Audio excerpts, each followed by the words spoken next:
Welcome to A Drink of Wisdom with Jay Wise and Nathan Drinkard. I'm your host, Cody Ward. Thank you for spending some of your time with us tonight. And as a reminder to all our listeners, besides being on all your favorite podcast platforms, A Drink of Wisdom is also on YouTube with each show segment available. Head on over, and if you like what you hear, we would appreciate your subscription. What's going on, guys? Welcome back from the holidays. Hope you had a Merry Christmas. I know I did. Got a nice Christmas present.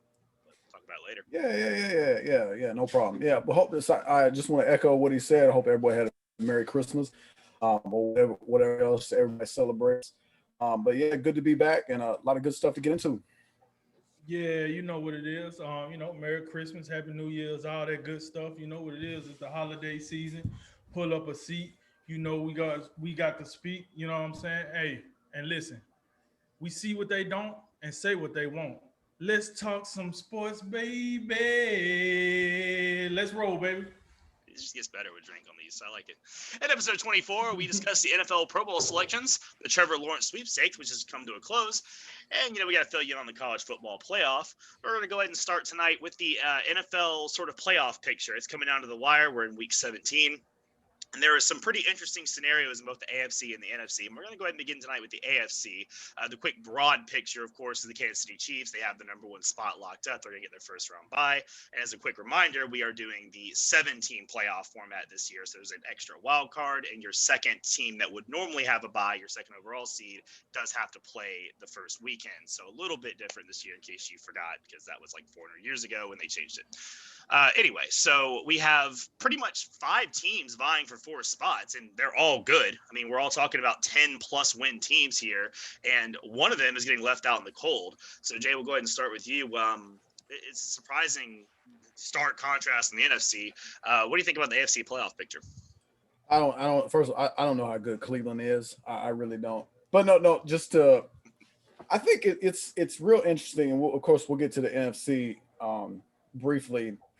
Can you imagine though there could be an 11-5 team that could possibly get left out of the AFC playoff picture? That's almost unthinkable, especially considering the NFL went with an expanded playoff format this year.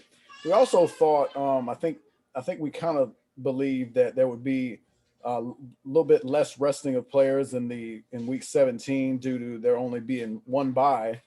Well, Kansas City, they kind of took care of that. They just ran away from the rest of the league, and that they get to rest players. We've already got the Steelers. I think Big Ben's going to sit out week 17 against Cleveland. So surely, I don't care if they got 0 wide receivers or not. Surely Cleveland can beat the Mason Rudolphs of the world. I'm sure Myles Garrett will have a little bit to say to him when he gets back there. We know how that'll work.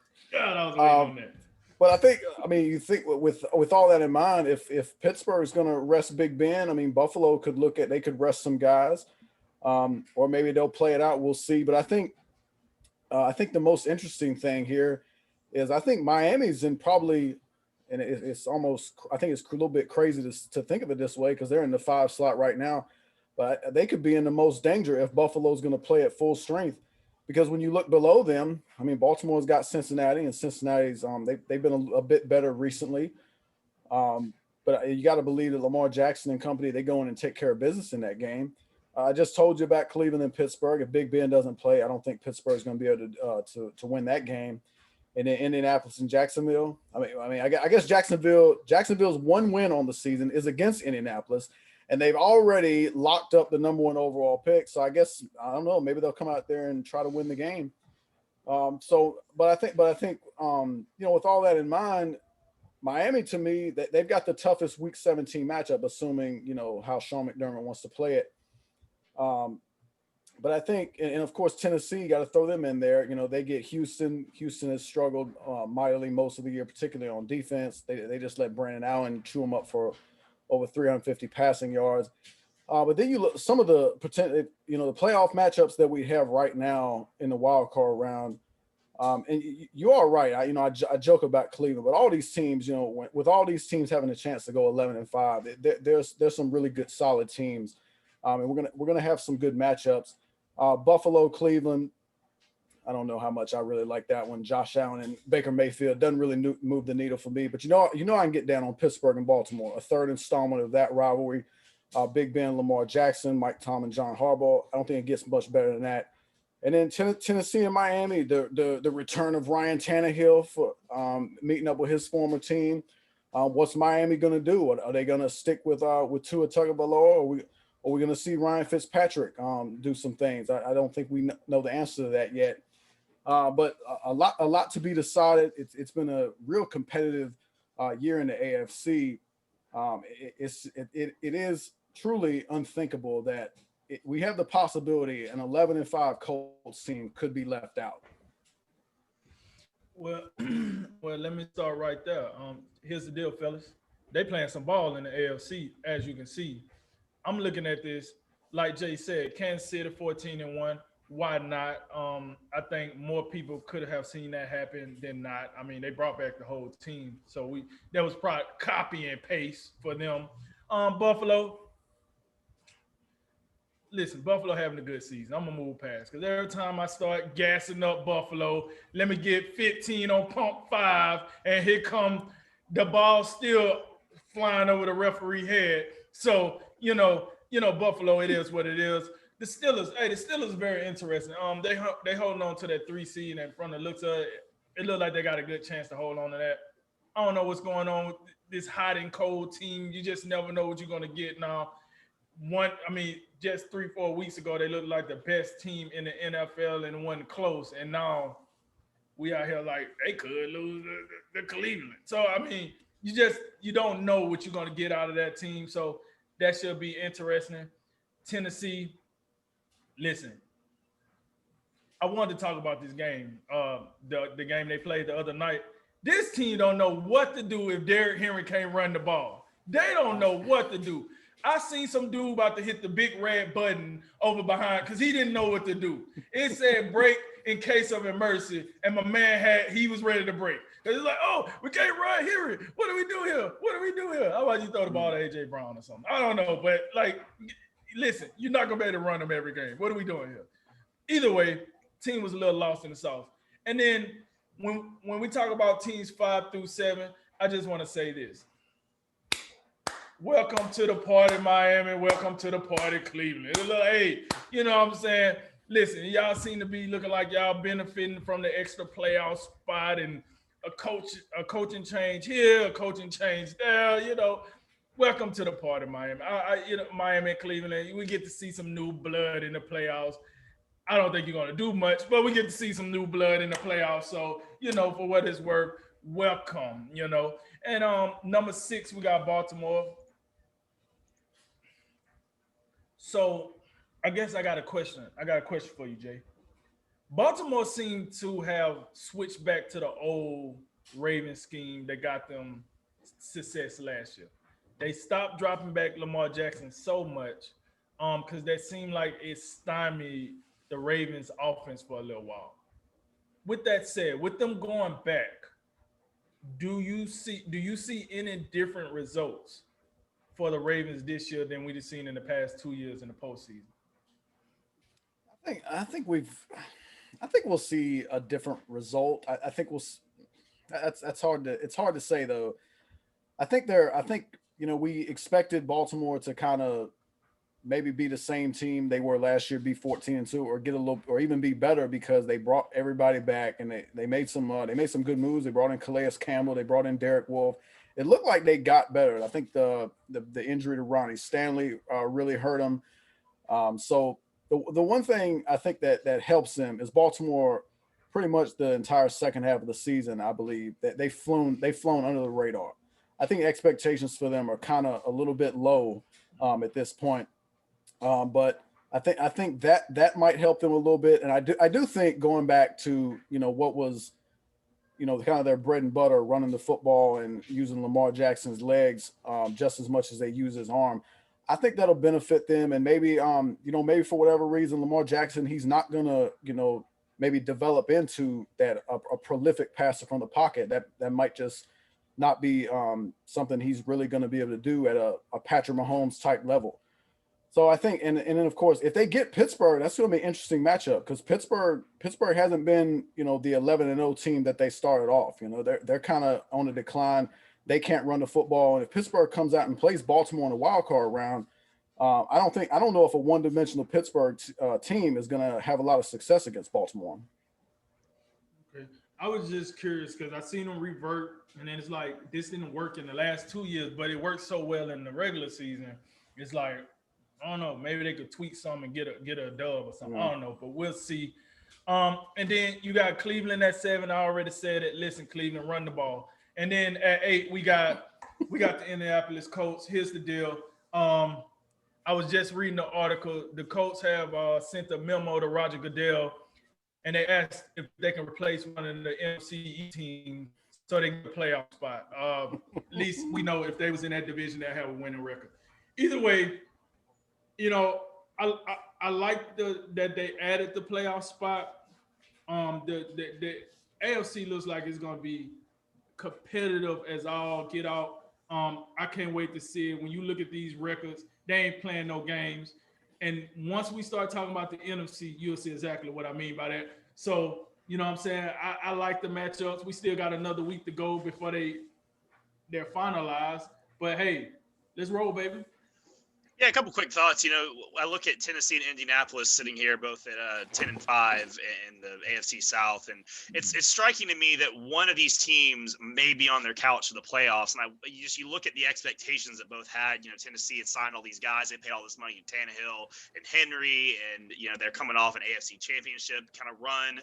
And the Colts, they got great play out of Phillip Rivers this year, DeForest Buckner trade. I mean, they've drafted really well the last couple of years. Both teams really had high expectations, and despite hitting the like if you just said at the beginning of the season, hey, 11-5, how does that sound? They'd be like, yeah, and then one could potentially, even 10-6, you could still be at home. It's baffling to me.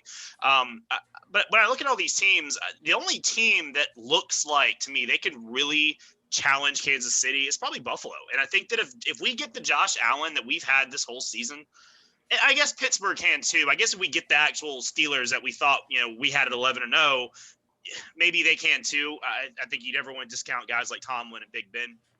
But Buffalo, man, Josh Allen's had an MVP season. I mean, I don't want to gas him up. I will real quick. He's had an MVP level season. If you look at him versus Patrick Mahomes, it's if I labeled him player A and player B and took their names away, you'd have a hard time. You would be like, well, it's. But I want to see it in the playoffs because we haven't seen it in the playoffs. In the playoffs, we get him ladering the ball to refs and all the other nonsense. So like, if we get no nonsense Josh Allen, man, the Bills are really good. And the final thought I had was, like you guys already said, what is Miami going to do in the playoffs? Are we going to get Tua for a quarter and then Ryan Fitzpatrick come in for relief? Like what this dance they're doing has been cute, but you're in the playoffs, man. It's a different world. I mean, do you go with the vet? Do you try to win games? Do you let the rookie just get his air out of socks in the playoffs the first time? I don't know how they're going to approach it, but it's going to be interesting to see. All right, let's go ahead and move over to the NFC. This one's a bit more of a dumpster fire in terms of teams that could still get in. We got Green Bay, New Orleans, and Seattle. All could still get the first round bye. And then we've got Tampa Bay as the only wild card team, and there are like 5 other teams that could get in the wild card deal. So go ahead and break it down for us, Jay. What do you see in the NFC? Drake, you want to start this one? Yeah, I can. Look, here's the deal. So over here in the NFC, right? They like to pack it in, and I ain't talking about the Green Bay Packers. I'm just talking about how tight it is over here. Take that for what it's worth. Pause. So listen, we got Green Bay up here at 12-3. Right now they're in the first seed right now. But then you got New Orleans and Seattle that's right on their hip, right? So they right close, and I like that. So that part, I'm like, okay, I like the competitiveness at the top. One team ain't already clinched it, and the rest of them like, oh man, we got to play on opening weekend. So I like that. But then you get to number 4. Listen.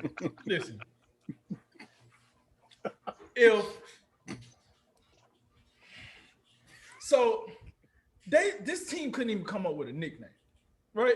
Couldn't come up with a nickname. But somehow they got Ron Rivera in their lap and these awesome defensive pieces that's good enough to roll out a guy that almost got his leg amputated like just last year and win enough games to get a home playoff game, which let's be real here, home playoff games don't matter as much this year because a lot of, arenas are empty. But yet and still, this is some outrageous stuff. And I like the LOL. So then We come down here, number 5. We got to go. I hope this last year, but this we got to go to Tampa Bay, 10-5, and then we got the loss. See what I'm? Look at the Rams. Look at your Rams. The Rams been eating their Wheaties. They've been eating their Wheaties. They're looking. You know what I'm saying? We had them dead.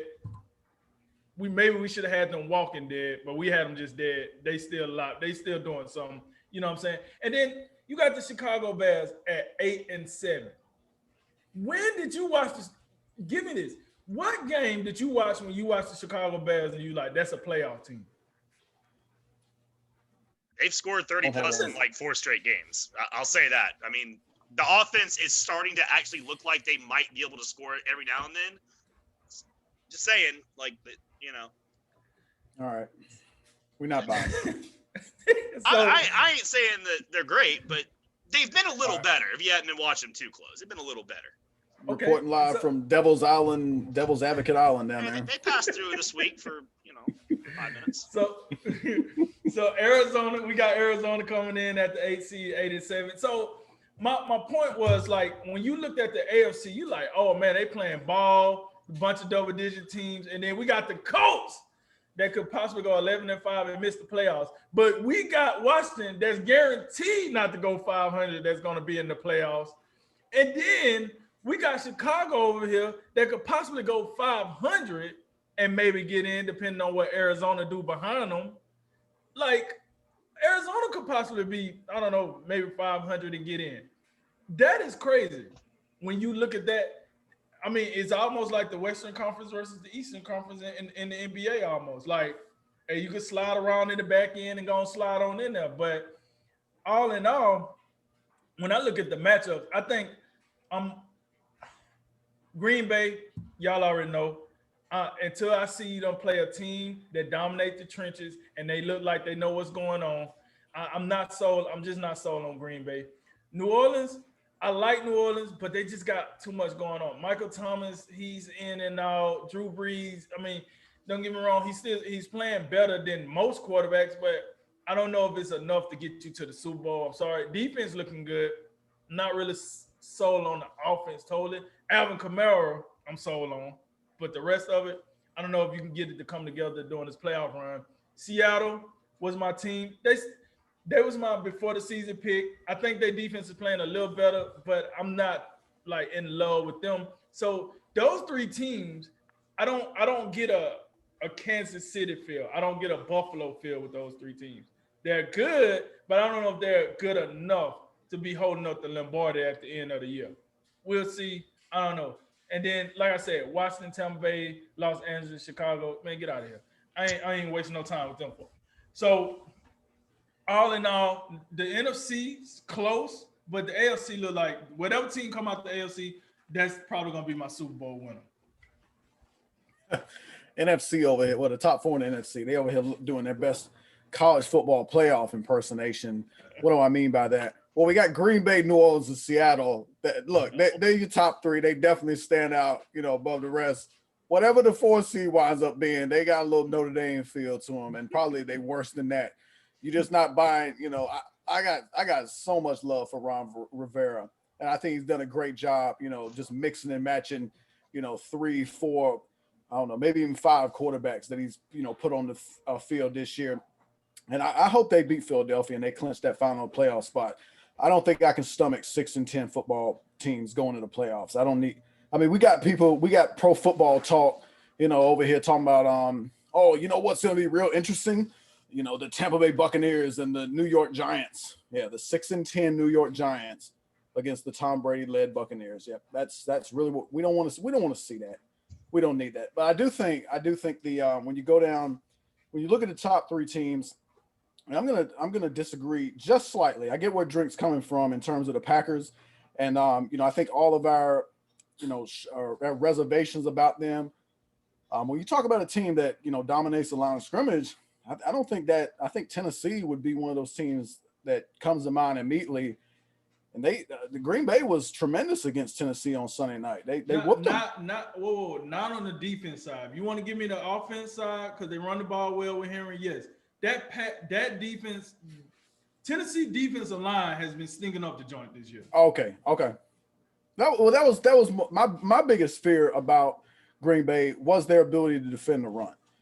And I think, when you're playing Tennessee, I think your first priority should be able to sell out against Derrick Henry. But that's what most teams do anyway. And more often than not, they still can't get it done.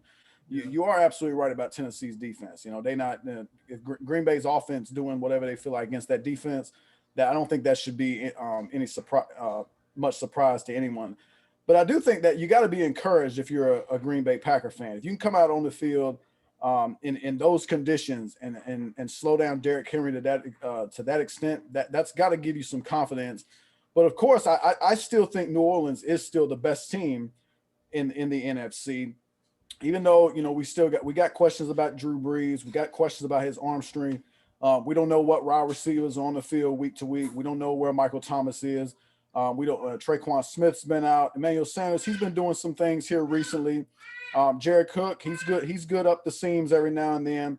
But of course, the Saints are almost a little bit of a throwback team now. They run the football and they play defense. Alvin Kamara, he's the jack of all trades. He runs the football inside, outside. He catches passes. Latavius Murray, he's a sledgehammer. He runs in between the tackles for you. And then their defense has been tremendous. I mean, you got this guy Trey Hendrickson leading the NFC in sacks at 12.5. Of course, about Cameron Jordan, Marcus Davenport, and then Demario Davis has been an absolute stud at linebacker for them. And that secondary is tremendous. And one of the things you got to, if we look down the line and we think about maybe a Saints-Packers matchup, first and foremost, when you talk about Green Bay, you talk about Devontae Adams. And I think the New Orleans Saints with Marshawn Lattimore, that could be a really interesting matchup in a potential game like that. And then, of course, Janoris Jenkins and Malcolm Jenkins, that Dennis Allen, he's got a lot to work with on that defense. And then Seattle's probably got – I can't say the best quarterback because Aaron Rodgers is playing absolutely out of his mind. But Russell Wilson, first half of the year, he looked like the MVP candidate. He's fallen off in recent weeks. But we still know what the combination of him and Pete Carroll are capable of doing. He's got two great weapons out there with Tyler Lockett and DK Metcalf. And that defense, it's looked a little bit better recently. I mean, Jamal Adams, Quandre Diggs, they're flying around in the defensive backfield. And Diggs is. Jamal Adams is flying around at the line of scrimmage looking like the second coming of Khalil Mack, getting 10 sacks. And then, but when you go on down the line, you know how I feel about the NFC East. It's not good. No, we don't really. I could deal with seeing Washington. I think that'd be a nice story, especially with Ron Rivera. I don't want to see Dallas. I don't want to see the Giants. And of course, after Tampa Bay, and even with Tampa Bay, I think they stand out, well above the rest of these teams, kind of in the wild card mix.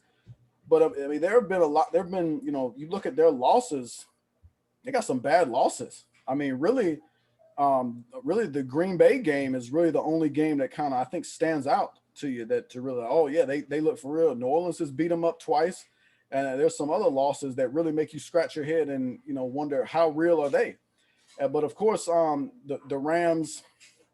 I'm not buying the Rams. The Rams had the benefit of going 4-0 against the NFC East. So even if they win this game against Arizona, they're a 500 team. And they're not going to have Jared Goff for this game. So we have the pleasure of watching somebody named John Walford, who his most recent time throwing footballs was for Arizona Hotshots in the AF. I forget the American Alliance football thing or something that happened a couple years ago. Come on, man. Don't be disrespectful. It's called AAF, man. Don't be disrespectful. Yeah, the AF. The AAF. No, I don't want to hear that. No, actually, I want to stop you to ask you a question. So, can you explain what you just said about the Rams being 500? What did you just say? So, the Rams had the benefit of playing the NFC East. 4 free wins. So, if they win this, even if they win this game against Arizona, I look at them as a 500 football team. Just subtract them 4 wins. So that's what I look at. And of course, with John Walford, that's a real possibility they could lose that game. So Arizona could get in. Arizona's tailed off in recent weeks. They don't look the same as they did earlier this season. And I'm not buying Chicago. Get out of here with that. No, they signed my man Blake too. So if Walford can't get it done, they got the proven guy. But they still got Bryce Perkins. I'd rather see him. No, I was buying the Rams until they decided to go lose to the Jets 2 weeks ago. Yeah. Oh yeah. That really, Look at that. I mean, because if you look at the Rams, they do have the NFC East, sure, but they also beat the Seahawks and the Bucks back-to-back weeks. That's nothing. That's not something to just cough at. I mean, Can I just throw this in there about the Rams real quick? Jared Goff. You throw it in there. I know he's been, we think he hasn't been Carson Wentz bad, so that's kind of taking some of the inverse limelight off of him. But since the start of 2019, he's got the most turnovers in the NFL at 39. Jameis Winston's right behind him, and he hasn't played all year, so that's a fun fact. Yeah, we talk a lot about the playoffs. We talk about momentum, and there are teams that carry momentum into the playoffs and can make runs. Well, the Rams are doing the opposite. Their arrow is down. It's been down. They lost their last two, and you lost to the Jets, man. Come on. So I'm not buying them. The Seahawks, though, y'all talked about the Seahawks defense. They're giving up 13.7 points per game since week 11. They've been the best defense in the league because they found a pass rush, and it wasn't just Jamal Adams. They found something besides blitzing the strong safety. You get a pass rush, and lo and behold, suddenly the defense looks good. It's weird how those things work. I think the Seahawks might be the most dangerous team. Like, you always get the cliche, that's not the team you want to play, but they might be that team. They're definitely. I mean, we know what Green Bay is going to do. We know Aaron Rodgers is having an MVP season, but we've been questioning how soft they might be. And I mean, that Tennessee game was pretty eye opening. I mean, that's like, okay, like maybe we're figuring it out, but and we know New Orleans and Drew Brees. I mean, you just hope that there's not some other heartbreaking thing that happens to the Saints in the postseason again. But who knows at this point what's going to happen to them once they get into playoffs. But yeah, these teams after them, I mean, Washington, you would think has the best chance to at least do something. They do have a defensive front. They've got a veteran quarterback. I mean, if you're going to pull one of those teams out, but let's just hope Washington wins and at least gets in at 7-9, because since 2002, since the reorg, we've had a 7-9 team, we've had a 7-8-1 team. So it's not unheard of. If we have a 6-10 team, it will be literally unheard of since the reorganization. So let's all kind of just pull for the football team and just get on in, get the rest of the riffraff out of here, because we don't need to see the Cowboys in. And honestly, these teams like the Cowboys and the Giants, they don't need to go to the playoffs. Like, they literally do not need to go to the playoffs. They'd be out Nobody in that division need to go in the play. That's the whole point. None the of whole them division do, need to be out of here. But Well, if you had to take one, you would want Washington, I think. That's the idea. But When you have Washington, Ron Rivera, and then Alex Smith, that at least you could like kind of sell me on that. And oh, by the way, Washington, Tampa Bay, that's intriguing because you got statuesque Tom Brady out there in the verticals offense. That Washington defensive line could give them real problems. And plus, Alex Smith, Ron Rivera, veteran head coach, veteran quarterback, both of them got a wealth of playoff experience. I think Washington could make that a game. They could. And these other teams, they need to look at Philadelphia as a cautionary tale, because if you make the playoffs with that record, you jump ahead or jump behind all the other teams in between you in the draft. And it masks a lot of problems. You keep coaches that maybe shouldn't be there, and things don't go like Philadelphia did the last 2 years. They made the playoffs and they probably shouldn't have. And it kind of like let them limp along. And then all of a sudden, all the cracks showed at one time.